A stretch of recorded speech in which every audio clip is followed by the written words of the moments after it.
Bonsoir mesdames et messieurs, vous êtes sur 6 TV, bienvenue dans cette nouvelle émission essentiellement consacrée au football. Foot Inside, c'est le nom de cette émission. Dans chaque numéro de Foot Inside, nous allons faire une immersion dans la vie des internationaux guinéens évoluant dans les clubs européens et un peu partout à travers le monde. Parfois des internationaux africains seront nos guests. Nous allons nous intéresser aussi aux anciens internationaux guinéens qui ont porté à un moment donné les couleurs nationales guinéennes. Certains ont bien réussi leur reconversion après leur carrière de footballeur. D'aucuns sont encore dans le dur. S'il y en a qui sont restés dans le milieu du football, il y en a d'autres qui ont embrassé d'autres métiers. Enfin, dans chaque numéro, nous allons vous introduire un jeune talent guinéen ou d'origine guinéenne qui est en formation ou qui est déjà sous contrat dans un club de Ligue 1, de Ligue 2 ou de National.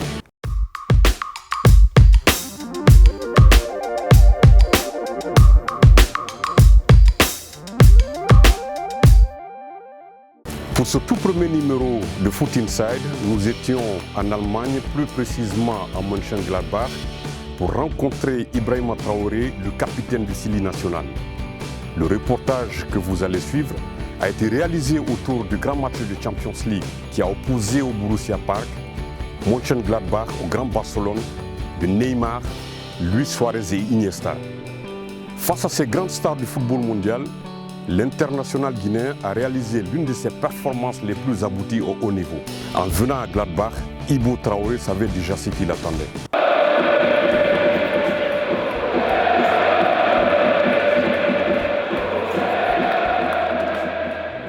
Quand on arrive, on sait très bien qu'on arrive pour jouer l'Europe, pour jouer les grandes compétitions. On a joué l'Europa League, là ça fait 2 années que je joue la Champions League. Qu'on joue des gros matchs et puis voilà, je pense que pour un joueur c'est important de jouer la Coupe d'Europe, de se mesurer contre les meilleures équipes, même pour l'expérience. Maintenant ça fait pas mal d'années que je joue en Coupe d'Europe. Donc je suis content, mais ça fait partie du projet du club de jouer toujours le haut du tableau, de jouer toujours la Coupe d'Europe. Donc c'est pour ça que je suis venu ici aussi. Tout jeune, jouer la Champions League, c'était le rêve d'Ibrahima Traoré dont le départ de Stuttgart pour le Borussia Mönchengladbach avait été mal compris et diversement interprété. Étant l'une des compétitions les plus médiatisées au monde, la Ligue des Champions met en lumière toutes les grandes stars du football mondial. Ça change tout, c'est là qu'on voit, c'est là qu'on se mesure contre les meilleurs joueurs, c'est là qu'on voit où on en est, même individuellement, à quel niveau on est. Ça change tout, c'est ce que tout le monde veut jouer, c'est la plus belle compétition, c'est ce qui est le plus regardé, donc bien sûr ça change beaucoup, pour un joueur il y a beaucoup de visibilité, c'est très important. Titulaire à domicile lors de la 2e journée de la Ligue des Champions contre le FC Barcelone, le capitaine du Sili national avait de l'envie et surtout la motivation de sortir le grand jeu pour se mesurer aux meilleurs joueurs de la planète football que sont Neymar Junior, Luis Suarez et Iniesta entre autres. Moi je voulais faire un gros match pour montrer déjà que même contre ces équipes-là, je pouvais jouer et bien jouer, être au niveau. C'est ce que j'ai fait pour ceux qui ont regardé le match. Ils ont vu que je pouvais jouer contre ce genre d'équipe-là. Après, voilà, on avait un plan de jeu. On savait que ça allait être plus défensif ce match-là que les autres matchs. Donc je devais beaucoup défendre et derrière. Je pense que je l'ai très bien fait. Le coach était très content de moi. Il m'a dit que c'était une très bonne performance de ma part. Moi aussi, j'étais satisfait de mon match. Et comme je dis, ouais, ce qui manque, ça aurait été encore mieux si on aurait gagné. Ça aurait eu une autre résonance, je pense. Positionné sur le côté droit avec comme adversaire direct Jordi Alba et Neymar, l'international guinéen avait reçu des consignes précises de son coach André Schubert qui consistaient à faire déjouer les Catalans. Non, c'était pas facile, mais c'est ce que le coach il a dit, que c'était leur côté le plus dangereux et qu'il voulait que j'essaye de bloquer le plus possible les montées d'Alba. Je pense que je l'ai bien fait puisqu'il n'a pas débordé une fois. Après voilà, Neymar, le coach il voulait qu'on colle le ballon, qu'on le presse à 2, qu'on le prenne à 2 ou à 3, ben c'est ce qu'on a fait. Il n'a pas fait son meilleur match, mais après voilà, même dans un mauvais jour, c'est lui qui a l'origine des 2 buts de son équipe. Mais je pense que sur notre côté, ça a bien fonctionné parce que on les a bien contenus. Très costaud dans les duels avec Jordi Alba, embêté par le positionnement très bas du Guinéen, l'ancien joueur de Stuttgart et du Hertha Berlin a reçu une pique de la part de l'arrière gauche de la Roja. Il m'a dit ça. Il a dit toi t'es pas Messi. Je dis ouais moi je suis pas Messi, mais toi t'es tout grand Jordi Alba que tu es, t'es pas monté une fois aujourd'hui. Après voilà, c'est des discussions comme ça qu'on a sur le terrain. Ça reste sur le terrain. Je pense que sais pas s'ils étaient énervés surtout aussi qu'on les a pas laissés jouer, qu'on était agressifs heureux, qu'ils voulaient un peu nous déstabiliser comme ça, mais nous on était concentrés. Engagé et même surmotivé, le capitaine du Chili national a eu une prise de bec avec le capitaine de la Seleção, Neymar Junior, qui semble avoir très peu apprécié le geste technique tenté sur lui par le Guinéen. Il m'a chambré parce que j'ai essayé de lui mettre un petit pont déjà et que ça lui a pas plu. Et après, ouais, voilà, il m'a dit hey, Traoré, calme-toi. Je lui ai dit bon, on se calme pas, là c'est la Champions League, nous, on peut pas se calmer contre des joueurs comme ça. Donc voilà, c'était sur le terrain, c'est comme ça arrive. Dans ce match-là, franchement, moi je m'en foutais un peu de qui était moi. Je sais qu'on joue contre les meilleurs joueurs du monde, contre la meilleure équipe du monde. Moi je voulais juste montrer que je pouvais jouer, après que ce soit Neymar ou un autre, j'ai tenté parce que c'est l'action qui le voulait, c'est pas pour ça que c'était Neymar. Moi c'est pas ce qui m'intéressait le plus, moi ce qui m'intéressait comme je dis c'était de faire un gros match contre une grosse équipe. Je l'ai fait, j'étais satisfait de ce que j'ai fait et puis voilà le reste après c'est anecdotique. Après avoir ouvert le score par l'international belge Thorgan Hazard en première mi-temps, le Borussia Mönchengladbach a finalement perdu le match sur le score de 1-2 après les buts du Turc Arda Turan et celui de l'Espagnol Gérard Piqué en seconde mi-temps. Contre Manchester City, on a loupé notre match, ils ont été clairement meilleurs, mais contre Barcelone, on a un peu des regrets, même si c'est le grand Barcelone, parce qu'on les a beaucoup dérangés, surtout en première mi-temps, où on a fait la différence. Je pense qu'on aurait pu avoir un meilleur résultat que le 2-1. Donc on est déçus surtout par rapport au match de Barcelone parce qu'on a beaucoup investi, on a donné beaucoup et au final on perd le match. En deuxième mi-temps on avait moins de jambes, mais bon on prend 2 buts qui je pense qui étaient évitables. Après voilà c'est l'expérience, c'est la Champions League, on joue contre une équipe qui va sûrement gagner la Champions League. Donc nous on apprend, mais comme je dis c'est encore dommage parce que sur la physionomie du match je pense qu'on aurait pu au moins prendre un point. Ibrahima Traoré, qui bénéficie de la confiance de son coach André Schubert, fait son meilleur début de saison avec le Borussia Mönchengladbach. Très en forme actuellement, le Guinéen ambitionne de rester performant avec son club aussi bien en Bundesliga qu'en Champions League.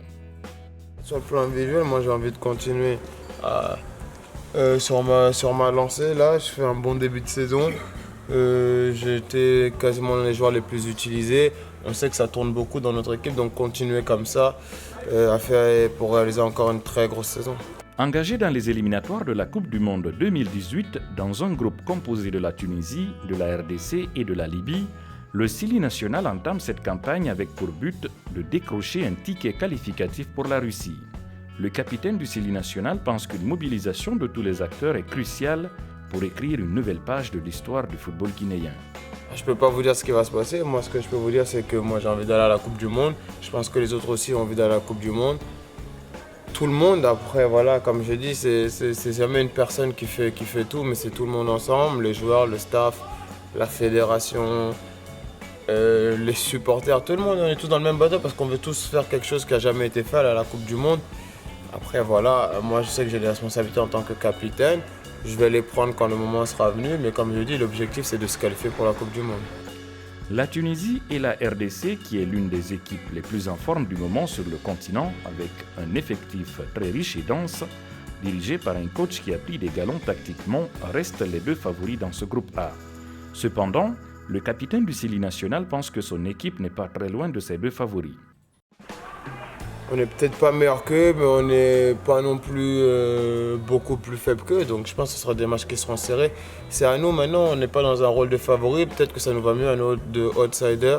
C'est à nous de montrer qu'on peut se qualifier contre ces équipes-là. L'AP Bangoura, qui a pris les commandes du Chili national après le départ du très controversé Luis Fernandez, est l'homme indiqué pour amener la Guinée en Russie. Une mission difficile pour un coach qui a très peu d'expérience au haut niveau. Il essaie de mettre un état d'esprit, une vie de groupe, que le groupe soit positif. Comme il a dit, il veut beaucoup travailler sur l'aspect psychologique, ce qui est très important. Donc voilà, petit à petit, il met ces choses en place. Moi, j'ai l'occasion de souvent discuter avec lui, donc il me demande aussi des choses quand ça ne va pas et tout ça. Donc je pense que déjà même au niveau de la communication, c'est bien. Ibrahima Traoré entame sa 3e année de vie à Mönchengladbach, une ville de la Rhénanie du Nord, Westphalie, avec une population de plus de 256 000 habitants, coincée entre certaines grandes villes allemandes et la frontière néerlandaise. Venlo est la première ville hollandaise de l'autre côté de la frontière. Le capitaine du Silly national qui a vécu dans les grandes villes comme Berlin depuis son arrivée en Allemagne trouve Mönchengladbach une ville petite avec ses particularités et ses attractions. Il n'y a rien à faire. Il n'y a rien à faire. Il n'y a que le football ici. Tout tourne autour de Borussia Mönchengladbach. Mais bon, c'est pas très grave puisque en plus on n'a pas le temps de trop sortir vu qu'on est toujours à l'hôtel ou en déplacement. Mais bon, voilà. Mais à côté, c'est bien. C'est une belle région. Il y a beaucoup de choses à faire. Il y a des grandes villes comme Düsseldorf, Cologne à côté. Et ça, c'est pas mal. C'est qu'on peut se déplacer beaucoup. Mais Gladbach, c'est petit. Il y a du calme, c'est bien. Il y a beaucoup de calme. Et puis aux alentours, il y a des choses à faire. Donc, ouais. Il n'y a pas grand chose à faire. Donc, c'est peut-être mieux pour se concentrer même.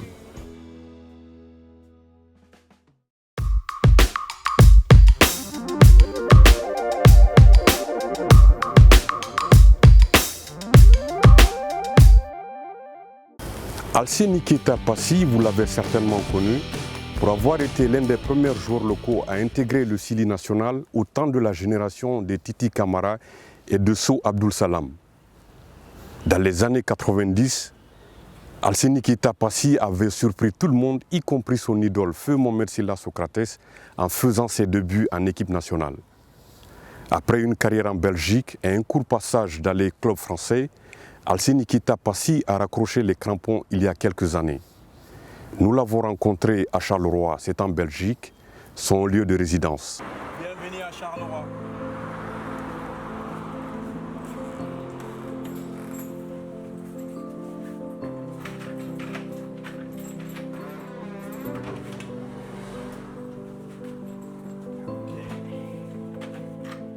Deux choses qui m'ont encouragé dans le foot,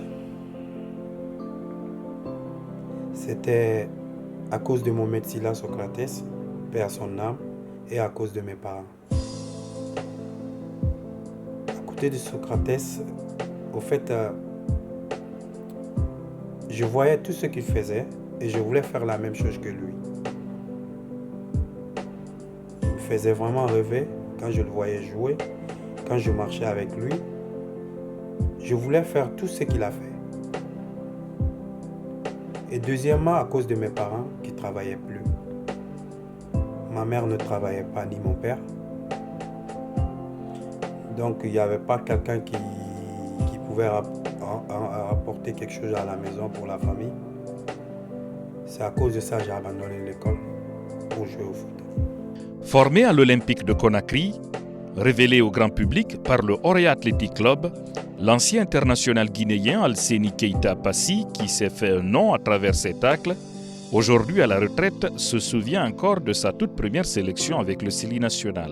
Ma première sélection, j'avais la pression, c'est parce que j'étais le plus jeune. Et quand je suis rentré dans l'équipe, je suis rentré avec mes amis aussi. J'ai trouvé les Dakino, les Kemoko et les autres là-bas. Donc on faisait la même génération. Et ça m'a aidé beaucoup aussi, ça m'a donné beaucoup de courage. C'est parce que je vois mes amis. Donc je n'étais pas du tout complexé. Au veille du match, il y avait des blessés. Il y a Edgar qui était blessé, il y avait des autres aussi.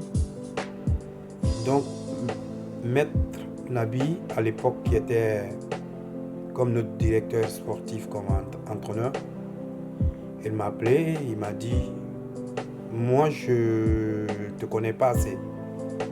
Mais il y a des gens qui sont là, ils disent que tu peux, mais moi, je ne te crois pas. Si tu sais que tu peux, tu me dis oui. Donc moi, je l'ai dit oui. Donc ce match-là, il m'a donné ma chance. Mohamed Sylla Socrates qui était là-bas, il ne savait pas que je suis arrivé jusqu'à ce niveau-là. Quand il est venu, d'habitude, moi, je viens à l'hôtel pour laver ses trucs. Je lave ses caleçons, je lave ses chaussettes, ses équipements. Et la nuit, il me donne l'argent pour rentrer à la maison. J'étais comme un petit frère. Je faisais tout avec lui. Donc, il ne savait pas que j'étais dans les sélections. Et après, à partir de 23h, il m'a demandé de rentrer comme d'habitude. Il me dit: appelle un taxi. quand j'appelle le taxi, il paye le taxi, il me donne l'argent. Et puis moi, je rentre. Donc ce jour-là, il a dit appelle le taxi, j'ai dit ok. Et j'avais un peu peur pour l'annoncer que je suis en sélection avec lui. C'est parce que quand on me disait avant que j'allais jouer avec lui, je ne croyais pas. Je n'allais pas croire. Et après, il a su avec quelqu'un d'autre. Quelqu'un d'autre qui l'a expliqué que je suis en sélection. Jouer dans la même équipe avec son idole n'arrive pas à tout le monde. Au début de sa jeune carrière, Alseni Keita a connu cette expérience inouïe. Une expérience qui a marqué à jamais sa vie et façonné sa personne à cause de la relation spéciale qu'il va entretenir avec celui qui l'a fait rêver. Cependant, à la mort de l'idole, Alseni Keita est inconsolable. Je me suis vraiment investi de football. Je t'avais dit, c'est deux choses. Deux choses, c'est à cause de mes parents et à cause de quelqu'un que j'aimais beaucoup. Quand cette personne-là n'était plus au monde, j'étais vraiment dégoûté de football. Vraiment, vraiment. Parce que c'est lui qui m'a donné envie. Il m'a vraiment donné envie de jouer au foot. Et quand il est décédé, rien n'était vraiment bien en face de moi. Il était là moralement pour moi. Financièrement, il était là pour moi. Quand je le vois, je suis content. J'avais ma femme. Mais lui, il était plus que tout pour moi. Même ma femme le sait. Il était tout. Tout.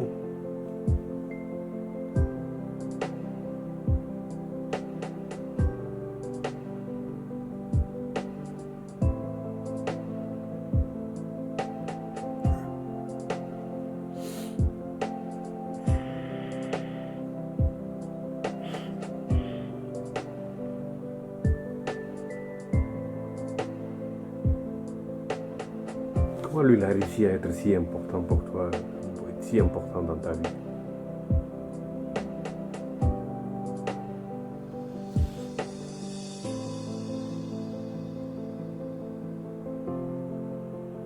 Il m'a fait des trucs, c'est que personne n'a pas pu faire ça pour moi, même mes propres parents.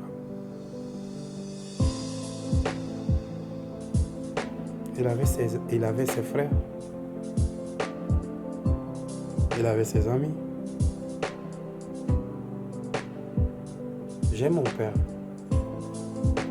mais la mort de mon maître m'a touché plus que la mort de mon père.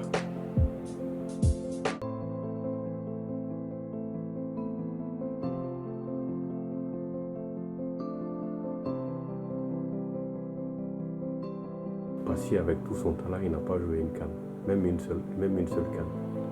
Oui. C'est Dieu qui a voulu comme ça. Tu sais, on dit football, c'est une question de chance.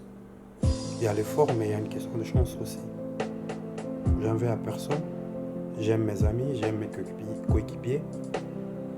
Mais j'ai pas vraiment eu la chance.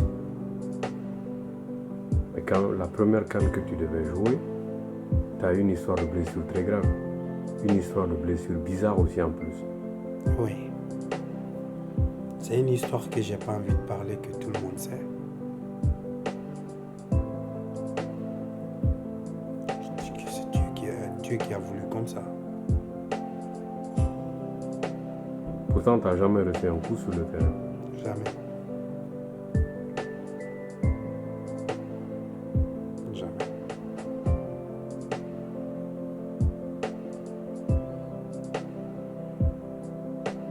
C'est arrivé comme ça. Un beau matin, ça m'est arrivé comme ça. L'infortuné en équipe nationale n'a pas non plus eu la carrière qu'il méritait en club. Parti 2 fois en essai aux Pays-Bas, à Willem II et au PSV Eindhoven, Passy n'a jamais signé un contrat pro malgré des essais concluants. La faute à la fédération qui était à l'époque très impliquée dans les transferts de jeunes joueurs. J'ai compris bizarrement, c'est parce qu'ils ne sont pas d'accord en discussion. Il faut qu'on me fasse rentrer d'abord pour mettre la pression au club. Est-ce qu'il n'y avait pas une histoire d'argent dedans? Je ne sais pas. J'étais trop jeune, je ne sais pas. Il y avait leurs petits trucs que je ne savais pas. Moi, je voulais vraiment jouer en Europe, signer quelque part et grandir après. En ce moment-là, j'étais vraiment jeune. Je suis en Guinée. J'étais jeune. Il paraît-il que je joue bien. Mais on m'amène quelque part que je ne connais pas. Moi, je fais mon travail. Je fais mon travail. Si les deux parties ne sont pas d'accord, moi, je ne peux rien. Je ne connais pas en ce moment trop. Après son passage à Willem II et au PSV Eindhoven, Passy rentre à Conakry. Mais son idole ne le lâche pas. Il garde toujours un œil sur lui. Finalement, c'est en France que Passy sera réuni avec Mohamed Sylla Socrates. Il m'a fait venir encore à Martigues quand il est transféré là-bas. Il était avec Salam Sow, de Karim Sylla Kabé. Et moi, j'ai été là-bas aussi avec eux. Donc j'avais commencé mon stage, je faisais le test avec eux et ça s'est bien passé aussi. Et après je suis parti à Tunis pour jouer avec la sélection. À ma grande surprise, l'entraîneur qui était là-bas, il était limousé. J'avais un peu de malchance aussi.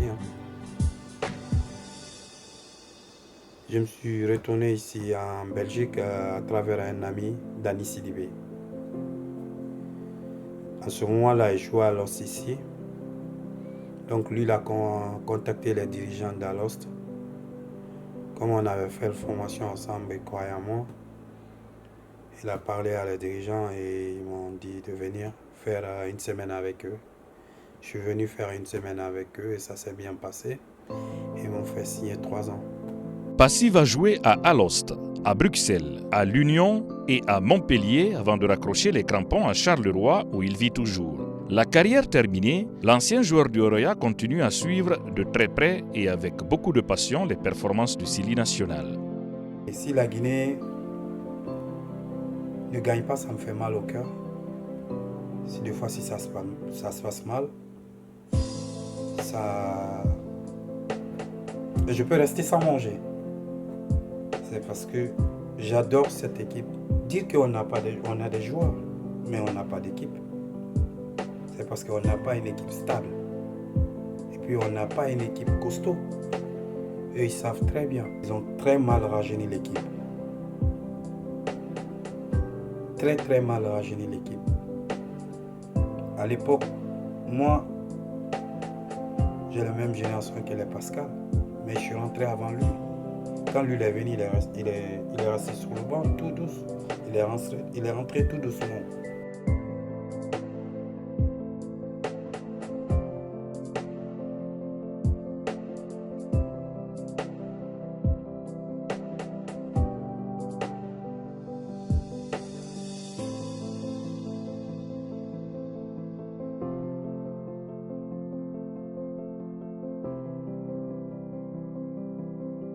Moi, je ne savais même pas. Il était le capitaine de Orléans. Tu vois, on a pris 3 coupes comme ça. Mais Antonio, il venait tout le temps. Il aime bien. Non. Moi, vraiment, c'est maintenant là. Non, il est bien. Moi, franchement, il est bien. L'international guinéenne. Gérald Passy ce soir. Katia Cora, Victorine. Obligé de mettre un terme à sa carrière après une grave blessure au tendon d'Achille, quand il jouait encore à Charleroi, Alseni Keita a tout de suite pensé à sa reconversion. Le natif de Conakry s'est inscrit dans une école pour faire une formation liée à l'éducation dans le sport. Après ma blessure,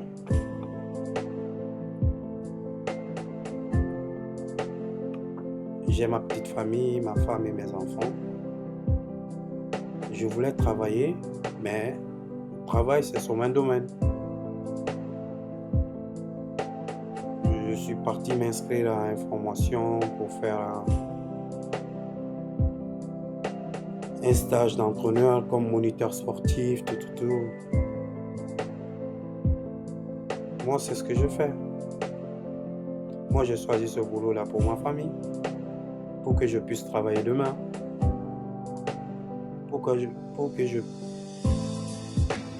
de ne pas rester comme ça à la maison sans faire rien, quoi. À côté de sa formation, Alseni Keita est tous les week-ends avec ses amis. D'aucuns ont joué avec le Sili national et d'autres ont longtemps évolué dans des clubs de Ligue 1 guinéen avant de tenter une carrière professionnelle en Europe.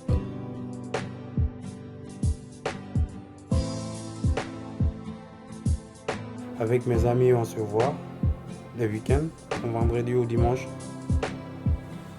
Je pars à Bruxelles avec mes amis comme Dakino, comme Gom, Sambego, Oumetissé Aboura, Latoré. Et nous tous, on se rencontre quelque part là-bas, on va aller jouer. Et l'histoire de serrer l'amitié. Et ça se passe bien. Dire que être star, la starmania, un jour ça va finir. Dans la vie, il faut rester simple et social. C'est le plus important. Dire que moi je joue ici, mon nom est Passy, ou mon nom est Dakino, ou mon nom est cette personne, ça ne sert à rien demain. Il faut être bien avec tout le monde.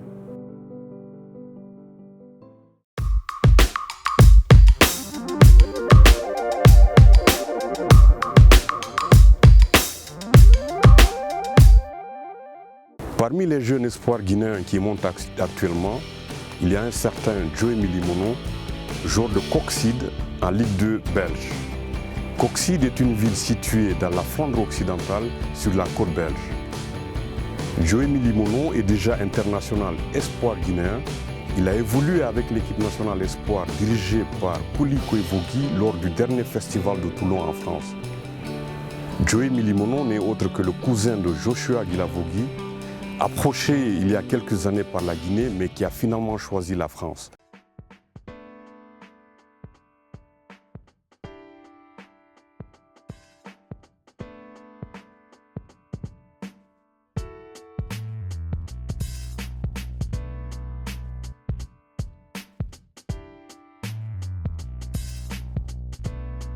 Bonjour Joey. Bonjour. Vous êtes international espoir guinéen. Oui. Dites-moi comment ça se passe avec vous à Coxide cette saison. Ça se passe plutôt bien. On a enchaîné un bon début de saison. J'espère que maintenant les résultats vont bien avancer.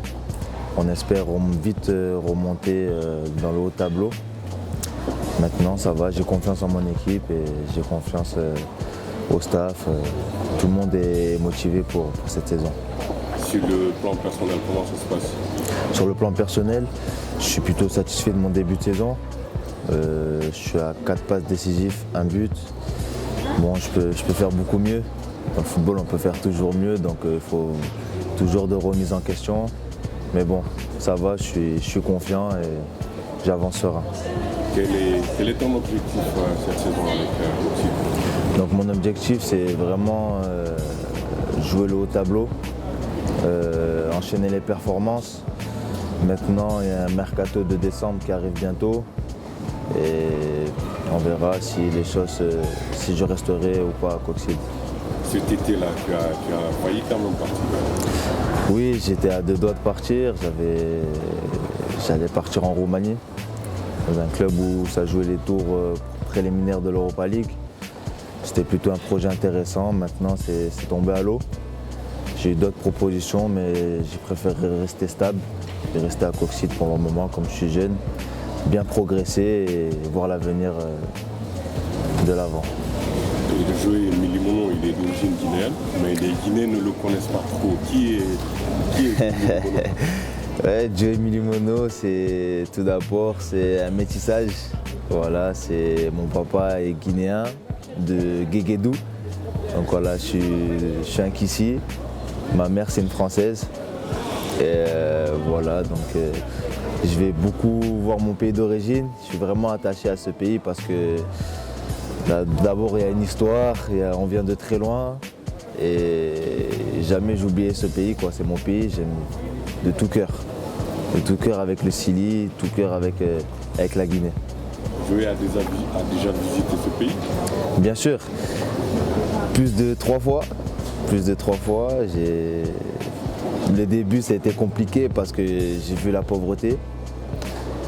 J'ai vu un pays pauvre, j'ai vu un pays avec beaucoup de difficultés, mais j'ai vu aussi un pays avec la bienvenue, qui est très sociable, chaleureux, et c'est vraiment ça qui m'a marqué en Guinée. Qu'est-ce qui fait que tu es si attaché à ce pays? Moi je suis attaché parce que c'est mon père qui m'a inculqué cette valeur, mon grand-père. Et quand je suis arrivé dans mon pays d'origine, on m'a tout de suite bien accueilli, comme si c'était chez moi depuis des années. Donc je respecte ce pays avec honneur, je le représente. Il y a beaucoup de jeunes Guinéens, beaucoup de jeunes dont les parents sont Guinéens, qui sont nés ici en Europe, ils jouent dans des clubs, mais ils refusent la sélection guinéenne. Quel est ton commentaire par rapport à cela? Après, je pense que c'est un choix plutôt sportif, personnel. Il y en a qui préfèrent se mettre en retrait de la sélection. Ils ne connaissent pas vraiment comment ça se passe aussi, peut-être qu'ils ont un peu peur. Donc ça serait bien de les rassurer et de les ramener avec nous parce qu'à l'heure actuelle, on a vraiment besoin de ces joueurs-là de haut niveau qui évoluent en Europe pour progresser avec le Chili. Mais ces derniers temps, on est en train de rassurer les jeunes, on vient vers eux, on discute avec eux. Jusqu'ici, ça ne bouge pas. Ça ne bouge pas. Après, si ça ne bouge pas, je pense que c'est à eux d'avoir un déclic personnel et qui se manifeste. Mais bon, moi, je reste vraiment confiant sur ça. Je pense que la Guinée, c'est un pays qui progresse petit à petit et les gens ils commencent à se rendre compte. Donc, je pense que plus on va aller dans le futur, plus les joueurs vont venir vers le Chili. Toi, tu es déjà international espoir. L'objectif, c'est le Chili national là? Bien sûr. Après, ça dépend de mes performances et de mon évolution. Pour l'instant, j'ai 21 ans. Je suis un jeune joueur, donc je ne suis pas précipité. Après, si jamais le sélectionneur A doit m'appeler à tout moment, je serai prêt pour participer. À ton poste, il y a des joueurs qui évoluent pour l'instant dans des grands clubs et qui font des grosses performances. Est-ce que ce sont des joueurs que tu suis de près? Bien sûr, il y a Traoré. Je pense qu'à l'heure actuelle, c'est l'un de nos meilleurs joueurs. Il y en a encore beaucoup d'autres. Il y a Silla, il y a Naby Keita. Il y a des joueurs qui sont très forts. Je le suis de loin parce que de la Belgique. Mais bon, en tout cas, je sais que c'est des joueurs qui à l'heure actuelle, ils sont plus haut de leur forme. Donc j'espère qu'ils vont amener ce Chili vers le plus haut. Et nous, les joueurs qui évoluent pour l'instant, qui progressent petit à petit, j'espère qu'à tout moment on va exploser et qu'on apportera aussi au Chili un bon futur. Tu te donnes combien d'années pour atteindre ce objectif? Pour moi, je me donne maximum 2 ans. Maximum 2 ans pour intégrer les A. Voilà, je mets l'objectif haut. Je sais que ça peut arriver. En Belgique, ici, tout peut se passer vite. Donc, je garde confiance pour le moment. Donc, dans le club, l'objectif, c'est d'aller un peu plus haut. Bien sûr, j'ai déjà des convoitises. Mon agent m'appelle, me propose des alternatives. Mais bon, pour l'instant, comme j'ai dit, il y a un mercato en décembre à Coxide. Pour l'instant, j'ai le brassard de capitaine. Voilà, j'ai un statut. Pour l'instant, je sais que j'ai confiance en mon équipe. J'essaie de progresser. Maintenant, si pour mon futur, pour mon plan personnel, je peux accéder au plus haut niveau, pourquoi pas. Quelles sont les qualités de Joey Milimono en tant que joueur? Pour ma part, mes qualités personnelles, je pense que c'est la vitesse. Je suis un joueur assez rapide, un peu tonique, qui est vif et qui est combatif. Voilà. Je joue sur les côtés, milieu droit, milieu gauche. Donc j'aime bien faire les allers-retours, j'aime bien défendre comme attaquer. Voilà. J'espère être un soldat sur le terrain. Tu as aussi des faiblesses sur lesquelles tu travailles? Bien sûr, il faut que je progresse physiquement, dans les duels, aussi tactiquement. Je sais que quand on regarde les matchs de Ligue des Champions, c'est là où on voit qu'on est loin pour l'instant. Donc il faudra qu'on s'applique à l'entraînement et qu'on progresse chaque jour pour pouvoir accéder un jour.